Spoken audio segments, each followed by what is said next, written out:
Do you believe the outcome this time will be different? I remember Patrick Mahomes having an amazing fourth quarter, at least the last 7 minutes. I remember him making unbelievable plays. I remember them scheming us up pretty good. That 3rd and 15 comes to mind as the turning point.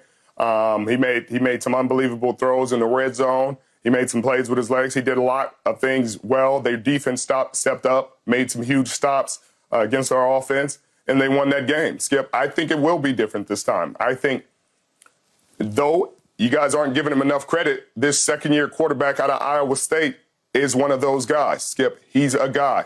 And it's weird because usually this underdog story is one that America loves, Skip. It's one that America cheers for, and they get behind. But for some reason, we've found this underdog story to get first-round, number 1 pick, Super Bowl champion expectations and standards, but 7th-round mystery relevant credit. It's like, hey, it's a feel-good story when he wins, but when he doesn't do well, it's like, well, I mean, you see, I told you he isn't doing this well. He isn't doing that well. He was a 3rd-string quarterback last year, but I think he's going to be the difference in this game. The plays that he makes with his legs, the decisions that he makes. There were plays that Jimmy G in this game against the Lions probably would have dirted the ball or put it out of bounds or just ate the ball because pressure got there. And Brock Purdy was able to make those positive plays. And that's not a shot against Jimmy. It's just not his style of play. He's not scrambling around. He's more of a pocket passer. And Brock was able, there was a rollout to the left, and the play was there. They covered it well. Detroit covered it really well. He stopped, reversed field, went back, threw it to Kyle Juszczyk for a big completion. In another world, that would have been a dead play, 2nd and 10. Let's keep moving. Let's figure it out. Instead, it was an explosive pass. And that's the difference that Brock Purdy's bringing to this team. And I think he's going to make the difference in the game. And I also think experience. The first time we went to that game, that Super Bowl, these were rookies. I was playing with a bunch of Deebo Samuel was a rookie. Nick Bosa was a rookie. They were playing fantastic, but they were really young. Fred Warner, that was his 2nd year in the league. He is much more experienced of a player now. Dre Greenlaw is much more experienced as a player. It's a different situation. And they also have Christian McCaffrey, an MVP candidate as well. So I think those factors are gonna factor in. Heavily. Not just they'll factor in heavily. Deebo Samuel was the leading receiver and leading rusher in that Super Bowl. And you just talked about it as a rookie. So now you get Christian McCaffrey, and it's just a whole different deal. I, too, concur with your conclusion on Brock Purdy. This is the difference. Jimmy G is just trying to, if we wanted to give a game manager title, that's the guy that really deserved the game manager title, and he was a first-round draft pick. But what you saw Brock Purdy do yesterday, that went way beyond game management. And it was, again, Sherm, great decision-making. And I believe this game will be different. Right now, I'm leaning towards the 49ers winning this this Super Bowl, to be honest with you, because when you look at it, you got to say, San Fran has gotten better. And when I look at the Kansas City Chiefs team, I may still take the team that won that Super Bowl over the team I saw yesterday win in Baltimore. But I know San Fran has gotten better all the way around. So I'm expecting a real different game next time. So, Richard, you said it's no shot at Jimmy G for what happened in the fourth quarter. But I look at his numbers. He was 3 for 11 in that fourth quarter for a grand total of 36 yards. He threw a big interception. And he missed. He had a throw to Emmanuel Sanders. It was 3rd and 10 from the Kansas City 49 with 1:40 left. I think we have it right here. Okay, great. If you make this throw, we might be having a different conversation. Might. But it didn't happen. So the point is, Richard, just before we leave behind what happened 4 years ago, would you agree that you blew the coverage on the 3rd and 15 play? Because it's 3rd and 15, they're backed up, and it's from their 35, and it looks to me like Patrick just throws a punt up to Tyreek. He has to come back and wave for a fair catch to catch it. Yeah. It ended up being a busted coverage. As you can see, Fred Warner is right where he's supposed to be. E-Man still tried to drive it. He read the play a little bit wrong, and we gave up the completion. That was a big play in the game. I mean, that was the turning point. There was plays. I gave up a catch 35 yards later in the game that helped them get in a scoring position. There were a number of plays in this game, Skip, that gave them a chance. But you also give credit. This is what I don't like. I don't like when you do it to Brock Purdy. I don't like when you do it to Patrick Mahomes. Give him credit. He made the play, Skip. That you can't say, oh, he just threw it up and it's just randomly landed in Tyreek Hill's hands. He got it to Tyreek Hill. Regardless of how it looked, he got the ball to his playmaker in a crucial situation under duress. That's a clutch play. So give the man credit for what he did because he made that play. We didn't. That is how the game works. Some people, you make the plays, you don't make the plays, they win the game. If we make those plays, he doesn't make those plays, we win the game. And that's why you got to give him credit. That's why he's on a Hall of Fame run, and he's a Hall of Famer right now if he retired. And he's going to his 4th Super Bowl in 6 years in the league. Yep, 4 Super Bowls already. Yeah. Yep. And no matter how much love we give Patrick Mahomes, we will fall short of what he really deserves and what he's really earned. To be honest with you, because he's just been absolutely incredible all the way around. But speaking to that, and you see that play, that team was able to come back when it was down those many points. This team, I see it a little bit differently because they don't have that up-top explosiveness that they had with Tyreek Hill. Yeah. That's why even that last play yesterday was a surprise.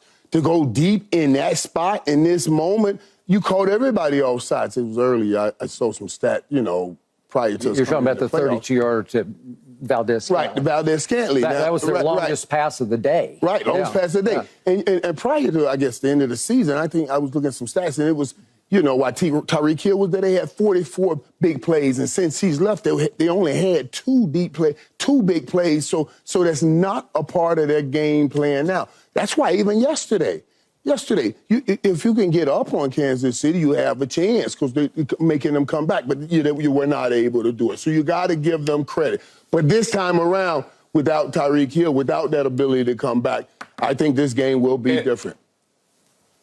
And they just don't have that. They're not scoring the kind of points they did. Right. But with what they've lost on offense, they've made up for on defense. This is a better defense than they've had in those past years. So it's like, hey, they've only scored 30 points 3 times this season, but then they're not giving up a ton of points. They're second in the league in scoring. So it's not like they have to score a ton of points to be in these games. They just won a game, the AFC Championship, scoring 17 points. Their defense played so well against the number 1 team in the league for a lot of the season, and they were able to get that win. So I think this is going to be a dogfight that's going to come down to the last possession. But we'll talk about that on in the next segment. Okay, so Richard, does it give you any cause to pause? Your 49ers gave up 148 rush yards in the first half at home in the NFC Championship game. That's just shocking to me. And somehow that tells me that Kansas City is thinking we just might be able to run this football. No. Yeah, I mean, it definitely gave me concern, but what gave me peace was the 35 yards in the second half, the corrections, the adjustments that were made, because I'm sure Kyle Shanahan was just as concerned as I was. But if you're going to tell me, hey, their game plan is going to be to run the ball and take the ball out of Patrick Mahomes' hands and beat the 49ers, I'll take that all day and night. Yeah, and they don't have, listen, Kansas City had a good offensive line, did a great job yesterday. They did. But they do not have what Detroit. They do not have a Sue, what Detroit has on that offensive line, and they pounded San Francisco. I don't think Kansas City has the ability to do that, so that thing will be different. San Fran will play well up front against this team. They just yesterday was a different game. Okay, but just me, and Richard doesn't want to hear this, but I wasn't all that impressed by what Brock Purdy and company did to the 23rd ranked defense in points allowed, because they should have done what they did in the second half, in the first half and the second half, to me. So it was fairly unimpressive overall because they finally just did what should have happened in the first place. Detroit had little to no playoff experience, and the moment got too big for them in the second half, and they fell all apart, right? The Lions started doing Lions things in the second half. So the Chiefs scoring 0 points in the second half is impressive, but San Francisco scoring 27 straight is unimpressive. 34 in the game, So Okay, they scored 34 points, so it's unimpressive, but 17-0 in the second half is impressive. I got you. I just want to point out the Baltimore had the #1 defense, and what they did in the second half, I thought they would also do in the first half. I thought they could hold Mahomes and company to 10 points, and it was only 17, which, by the way, was the lowest winning score in a championship game in 20 years. So that's pretty impressive. But you're impressed by that. But you're impressed by that because it was the lowest scoring win in the history. But then you're not impressed by 34 from an offense and a second-year quarterback that was drafted in the seventh round. I just want to make sure we're clear about this. I want to make sure I predicted it was going to be 35-14 San Francisco, so I was off by a point. They got 34. They did it the hard way. They did it in the second half, but still 34, 35. I don't know. That's about what they should have scored against that defense, and I think you would agree with that.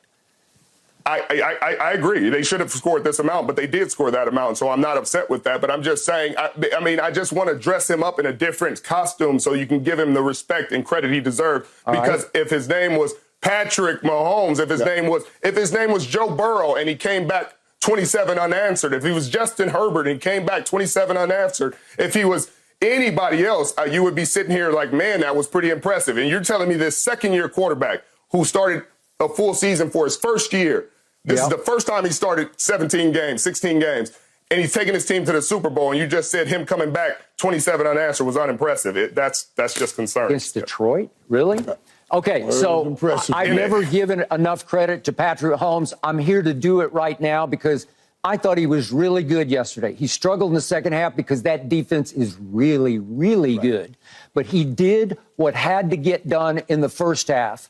And he did what had to get done at Buffalo, and he has got them to the Super Bowl when I did not see this coming because he and Travis Kelce are virtually unstoppable right now. They are back.